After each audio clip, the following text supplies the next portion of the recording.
Bismillahirrahmanirrahim. Assalamualaikum warahmatullahi wabarakatuh. Rabbi syrah li sadri wa yassir li amri wa hlul 'uqdatam min lisani yafqahu qawli. Amma ba'd. Idza jaa Ramadan futihat abwabul jannah wa ghulliqat abwabu jahannam masuffidat asyayatin. Dalam satu riwayat disebutkan maradatus syayatin. Saya kembali kepada beberapa kitab syarah hadis. Salah satu hadis yang saya baca di atas diriwayatkan oleh Imam Muslim di dalam kitab Shahihu Muslim dengan redaksi idza jaa Ramadan futihat abwabul jannah wa ghulliqat abwabun nar atau abwabu jahannam wa suffidat asyayatin. Di dalam riwayat yang lain, misalkan dalam Sunan Ibnu Majah atau Sunan An-Nasa'i, redaksinya agak berbeda, agak panjang. Qad atakum Ramadan syahrun mubarak. Nah, agak panjang. Tapi tetap ada pernyataan tersebut. Fihi futihat abwabul jannah, atau meriwayatkan abwabus sama, pintu-pintu langit. Kemudian ada abwabun nar atau abwabul jahim wa suffidat. Ada sebuah redaksi marodatus syayatin. Marodah di sini bentuk jamak dari kata maridun. Maridun itu adalah pemberontak, pembangkang, itu marid, ya. Marodah itu berarti pembangkang, setan-setan yang membangkang. Di sini dimaknai adalah ya semua setan membangkang, tapi atribut atau sifat tersebut menunjukkan itu adalah termasuk dedengkotnya setan. Jadi yang diikat, yang dikekang adalah dedengkotnya setan, jenderal-jenderalnya. Begitulah kira-kira.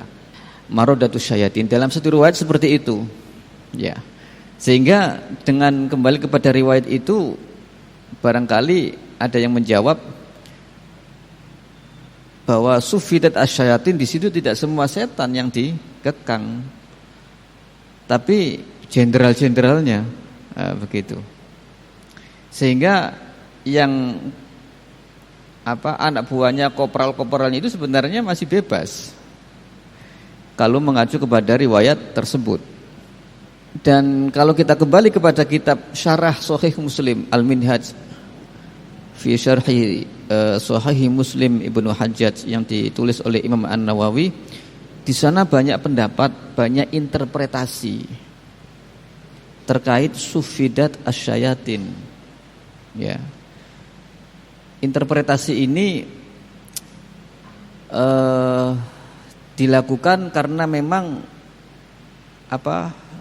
ada yang melihat bahwa pernyataan tersebut adalah sebuah pernyataan yang bersifat hakiki. Jadi memang benar-benar dikekang, dipenjara. Akhirnya dia tidak bisa keluar, tidak bisa beraktivitas. Jadi libur begitulah, nonaktif. Ada yang memaknai seperti itu. Ada yang memaknai bahwa pernyataan itu adalah sebuah kiasan majazi.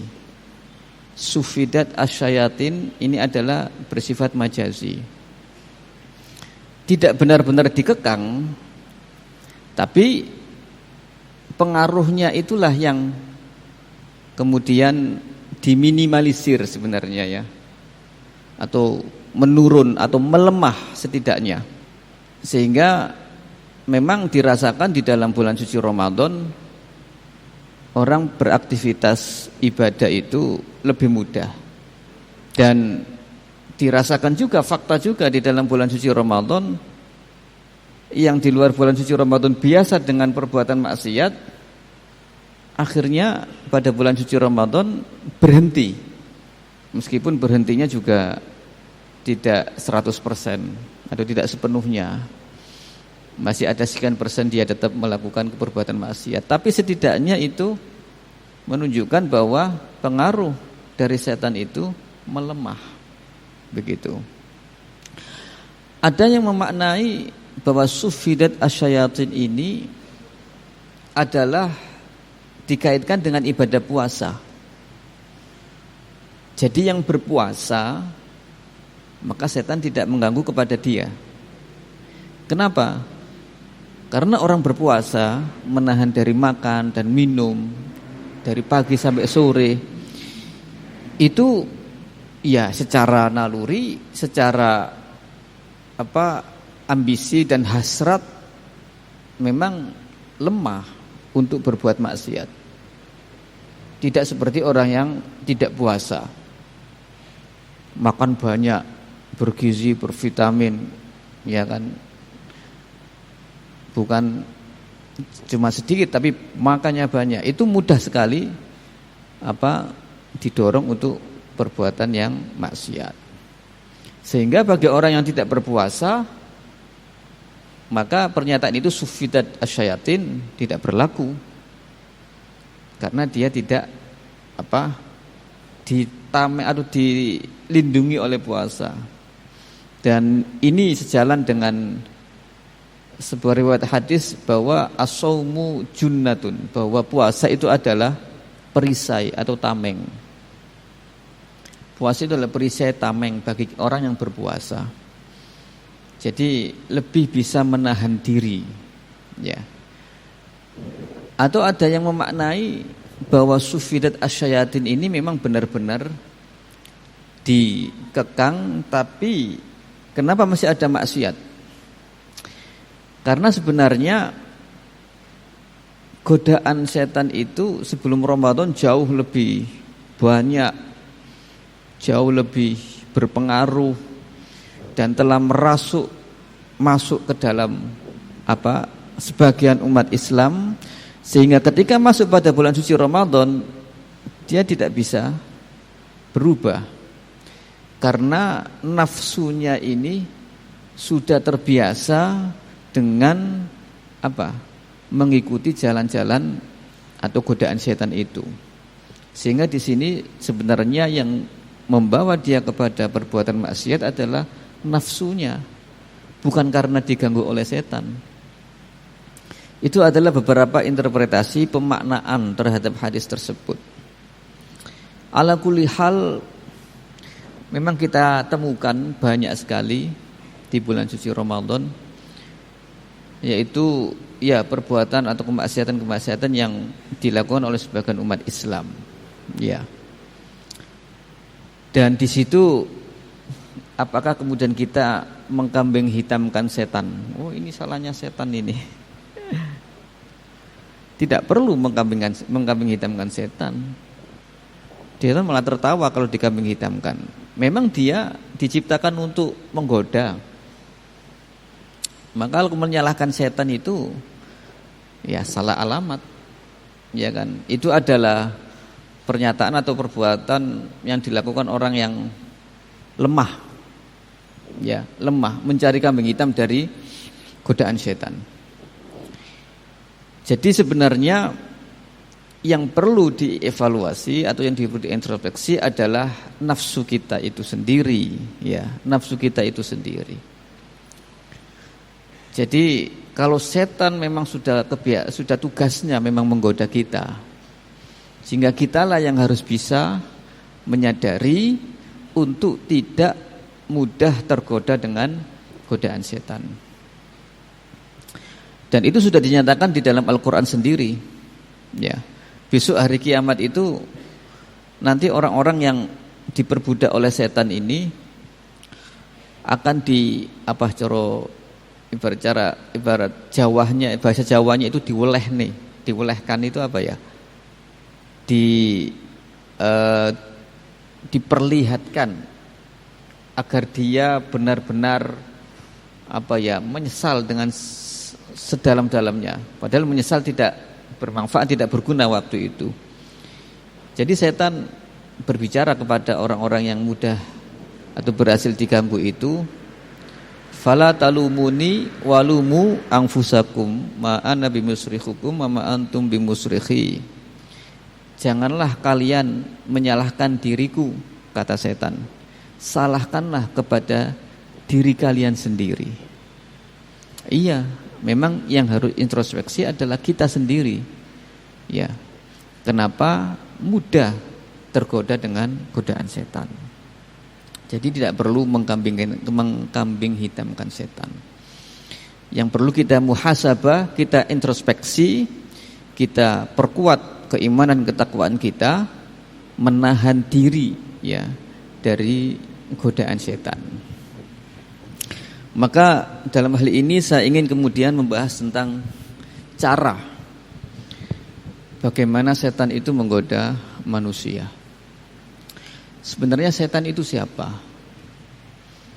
Setan itu adalah, dalam sebuah pendapat, mereka adalah anak turunnya iblis. Jadi keturunan iblis itu adalah setan. Dan setan ini berasal dari bangsa jin. Berasal dari bangsa jin itu sebenarnya. Karena iblis di dalam Al-Quran kana minal jinni, dari bangsa jin. Meskipun ada yang berpendapat iblis itu dari kalangan malaikat. Maka kalau kita melihat iblis, yaitu pimpinan ya, mbahnya setan, itu luar biasa kepandaiannya, kemudian ilmu pengetahuannya. Iblis tahu Al-Quran. Hafal Al-Quran, mungkin hafal Al-Quran iblis itu. Bahkan iblis itu beriman kepada Allah Subhanahu wa taala. Siapa yang mengatakan iblis itu tidak percaya kepada Allah? Siapa yang mengatakan iblis itu mengingkari adanya Allah Subhanahu wa taala? Dia percaya. Bahkan iblis itu sempat berdialog dengan Allah Subhanahu wa taala. Ini menunjukkan bahwa iblis itu bukan sembarang makhluk. Dia itu adalah makhluk yang kalau dikatakan dekat dengan Allah ya pernah dialog, pernah berbicara, sementara kita tidak pernah. Tapi apa yang membuat iblis itu kemudian mal'un, dilaknat sampai pada hari kiamat? Karena iblis tidak tunduk dengan perintah Allah. Karena iblis merasa dirinya paling baik. Iblis merasa dirinya lebih baik dari Adam. Ana khairun minhu, khalaqtani min narin wa khalaqtahu min tin. Bermula dari rasa lebih baik, kemudian naik kepada rasa sombong, merasa lebih benar dan lebih pantas untuk dihormati. Kenapa saya harus bersujud kepada Adam? Kemudian naik lagi muncul kepada sifat al-hiqd, yaitu iri dan dengki dan benci. Dengan siapa? Dengan Adam. Itu bermula dari Dari pernyataan sombong, kesombongannya itu. Itulah yang dia menjadikan dilaknat oleh Allah Subhanahu wa taala. Maka kalau melihat seperti itu, tipu daya iblis dan setan ini luar biasa. Meskipun di dalam Al-Quran dikatakan inna kaidasyaitoni kana dha'ifa. Kalau setan itu tipu dayanya lemah, tapi pengaruhnya atau siasatnya ini yang yang orang banyak terlena ya, atau tergoda. Kegigihannya itu mungkin yang luar biasa setan itu ya. Jadi setidaknya ada beberapa cara, termasuk ketika orang itu kalau digoda untuk berbuat maksiat, ya sudah pasti. Kalau orang itu imannya lemah, dia langsung berbuat maksiat, ya kan? Kalau orang seperti ini, kalau nafsunya masih nafsu ammarah, tidak perlu digoda, dibiarkan saja, dia sudah bermaksiat. Tapi upaya tipu daya iblis itu dan setan-setan itu lebih difokuskan kepada orang-orang yang ahli ibadah, yang masih mendapatkan hidayah dari Allah Subhanahu wa taala, yang masih susah diajak bermaksiat, itu justru yang difokuskan arahnya. Maka godaannya itu adalah ditujukan agar mereka pertama tidak melakukan perbuatan atau tidak melakukan amal ibadah. Ya kita tahu amal ibadah itu kan bermula dari niat. dari kehendak, dari khotir atau kehendak hati. Hati kita bicara, hati kita niat, hati kita punya kehendak, sore ini saya ingin ke NH, hadir di majelis. Itu amal ibadah mesti dimulai dari kehendak yang ada di dalam hati. Ya, itu namanya khotir. Mustahil amal ibadah kemudian langsung, itu tidak bisa. Tapi ada kehendak dulu, ada niat dulu di dalam hati, ada azm. Ini tahu setan itu, hati kita sedang akan melakukan ibadah, misalkan berencana itu.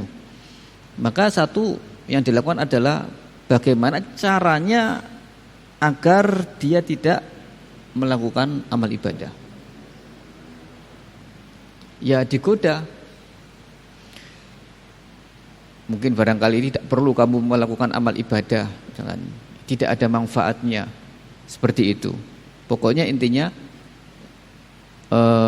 tidak jadi melakukan amal ibadah. Kalau di sini dia tidak berhasil, dia datang lagi untuk menggoda dengan cara yang kedua, dengan cara at-taswif. Caranya adalah menunda. Jadi menunda amal perbuatan baik itu adalah salah satu cara setan menggagalkan amal ibadah seorang hamba. Ditunda. Mendengar azan, tidur gitu kan. Jangan langsung bangun. Tunggu sebentar sampai azan selesai. Itu kan ada kadang di hati kita seperti itu. Ya kan? Sebenarnya itu adalah bisikan dari setan. Ingin sedekah gitu ya. Sudah mantap ingin sedekah itu. Kemudian berjalan muncul ucapan di dalam hati. Ya nanti dululah. Kalau sudah balik ke rumah. Sampai rumah ditunda lagi. Muncul di dalam hati, nanti dulu. Nunggu besok. Intinya setan berupaya untuk menunda dan menggagalkan amal perbuatan tersebut. Kalau berhasil ya sudah, berarti dia hamba itu belum mendapatkan taufik dari Allah Subhanahu wa taala. Tapi kalau tidak berhasil, setan akan datang lagi. Bagaimana cara dia menggoda? Karena orangnya sudah berazam kuat, sekuat tenaga untuk melakukan amal perbuatan atau amal soleh itu, setan datang. Dengan cara apa? Oke, kamu berbuat, silakan lakukan dengan cepat secepatnya. Jangan ditunda-tunda. Maksudnya apa? Dia melakukan amal ibadah itu dilakukan dengan cepat. Sholat segera selesaikan sholatnya. Jadi sholatnya dilakukan dengan cepat-cepat. Dan ini setidaknya mengurangi nilai ibadah itu sendiri. Tidak ada khusyuknya, begitu ya. Kalau dia ingin sedekah, kemudian digoda, cepat selesaikan sedekahmu. Kemudian juga kadang dibisiki dengan apa yang disebut sebagai penyakit hati. Penyakit hati kita tahu semua penyakit hati, ada ujub, merasa lebih baik, riya, pamer, kemudian sombong, begitu. Itu termasuk ya cara setan menggoda. Kalau dia sudah tidak berhasil memalingkan seorang hamba dari perbuatan amal ibadah, dia menggoda dengan penyakit hati itu. Jadi ketika ingin sedekah, jangan dilakukan atau tunjukkan kamu sedang bersedekah. Ya, tunjukkan di hadapan orang banyak. Misalkan begitu. Itu setidaknya mungkin nanti akan ada di dalam hati orang tersebut, yaitu rasa pamer. Ini sudah mengurangi nilai ibadah, ya kan. Kemudian dengan cara membisiki lagi, dengan cara membandingkan, oh masya Allah, dipuji oleh setan, kamu seorang hamba yang luar biasa, sulit dikalahkan, punya kehendak yang kuat, begitu. Coba kamu tengok saudaramu, tetanggamu di situ, jauh dari kamu. Itu adalah bisikan setan juga. Sehingga dia merasa membandingkan, begitu. Seperti kita misalkan di sini, alhamdulillah diberi taufik oleh Allah Subhanahu wa taala, kemudian bisa bermajlis dalam majelis ta'lim. Sementara yang di jalan di sana ngabuburit dengan ya situasi seperti itu. Kalau terbersih di dalam hati kita lebih baik dari yang ada di sana, itu juga termasuk sudah ujub, sudah mengurangi nilai ibadah kita di hadapan Allah Subhanahu wa ta'ala. Jadi amal perbuatan itu tidak bisa dibanggakan di hadapan orang lain, tidak bisa. Bahkan dibanggakan di hadapan Allah Subhanahu wa ta'ala juga tidak bisa. Lah bagaimana caranya kita agar selamat dari godaan tersebut? Kita kembali kepada hati kita. Kalau pertama tadi, ketika pertama kali datang setan untuk menggagalkan amal ibadah kita, kita langsung katakan, tidak, saya harus melakukan amal ibadah, saya butuh dengan amal ibadah ini, inilah yang akan menyelamatkan saya di akhirat, misalkan begitu. Kalau dia datang menunda, kita katakan kepada setan, saya tidak boleh menunda, karena saya tidak tahu 1 jam lagi, setengah jam lagi apakah saya masih bisa punya kesempatan untuk beribadah. Saya harus lakukan sejak sekarang. Itu caranya menghindari. Kalau misalnya disuruh cepat-cepat melakukan amal ibadah dengan menghilangkan kekhusyuan, maka kita katakan kepada setan bahwa amal ibadah tanpa kekhusyuan itu sama artinya tidak melakukan amal ibadah. Maka tetap kita melakukan amal ibadah dengan cara khusyuk, dengan cara tenang, sesuai dengan tujuan amal ibadah itu sendiri. Kalau dia datang setan dengan mengatakan, tunjukkan amal perbuatanmu ini di hadapan orang manusia, di hadapan manusia lain. Orang maksiat aja bangga ditunjukkan di hadapan orang lain, apalagi kamu yang berbuat amal ibadah, amal soleh, tunjukkan di hadapan orang lain. Dia bisa bicara gitu setan. Bangga, muncul bahwa saya adalah sudah berhasil, begitu. Itu kita katakan kepada setan bahwa amal ibadah yang kita lakukan ini tidak pantas kita sombongkan, karena semuanya adalah datang dari Allah Subhanahu wa ta'ala. Kalau tanpa kehendak Allah, tanpa ridha Allah, kita tidak bisa berbuat amal baik. Kita katakan seperti itu kepada setan. Kemudian riya, kalau dia menghasut kita dengan rasa pamer, kita katakan kepada setan bahwa saya cukup amal ibadah ini diketahui oleh Allah Subhanahu wa ta'ala. Tidak penting amal perbuatan itu diketahui orang lain, yang penting Allah Subhanahu wa ta'ala tahu dan itu sudah cukup. Ya kan? Jadi itu adalah cara-cara kita bagaimana bisa terhindarkan atau selamat dari godaan-godaan setan. Bahkan 1 menit lagi ya, terakhir ini. Di dalam melakukan spiritual, ya perjalanan spiritual, orang yang sudah sampai kepada makom dekat dengan Allah Subhanahu wa ta'ala, ya, hatinya ini kemudian sering diisi dengan zikir-zikir, itu tidak ada jaminan akan selamat dari godaan setan. Dalam sebuah riwayat, dalam manaqib Syekh Abdul Qadir Al-Jailani, seorang ulama dan waliullah yang luar biasa, pernah digoda oleh setan. Setan itu bisa memperlihatkan dirinya seakan-akan sebagai Tuhan, sebagai Allah Subhanahu wa ta'ala, mengaku dia adalah Allah. Itu setan. Kalau yang sekedar mengaku sebagai Nabi Muhammad, muncul di dalam mimpi, bisa mengaku-ngaku. Bahkan dia muncul mengaku sebagai Allah, kemudian bilang kepada seorang wali, Syekh Abdul Qadir Al-Jailani itu, mulai hari ini kamu sudah boleh melakukan perbuatan haram. Kamu sudah dekat dengan saya izinkan sejak saat ini kamu boleh berbuat maksiat, mengatasnamakan dirinya Allah. Sampai seperti itu.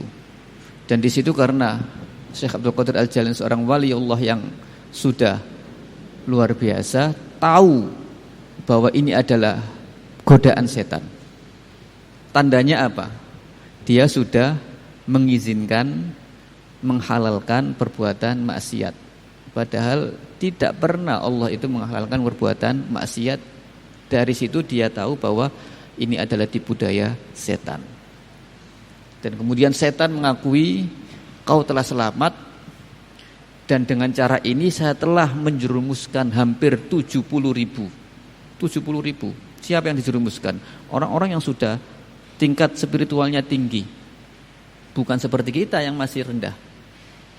Itulah tipu daya setan, godaan setan yang kalau kita tidak terus bersandar kepada Allah Subhanahu wa taala untuk minta pertolongan, kita akan mudah digoda dan terjerumus. Saya kira itu yang bisa saya sampaikan. Demikian, kurang lebihnya mohon maaf. Assalamualaikum warahmatullahi wabarakatuh. Rahmatullahi wabarakatuh. Rahmatullahi wabarakatuh. Rahmatullahi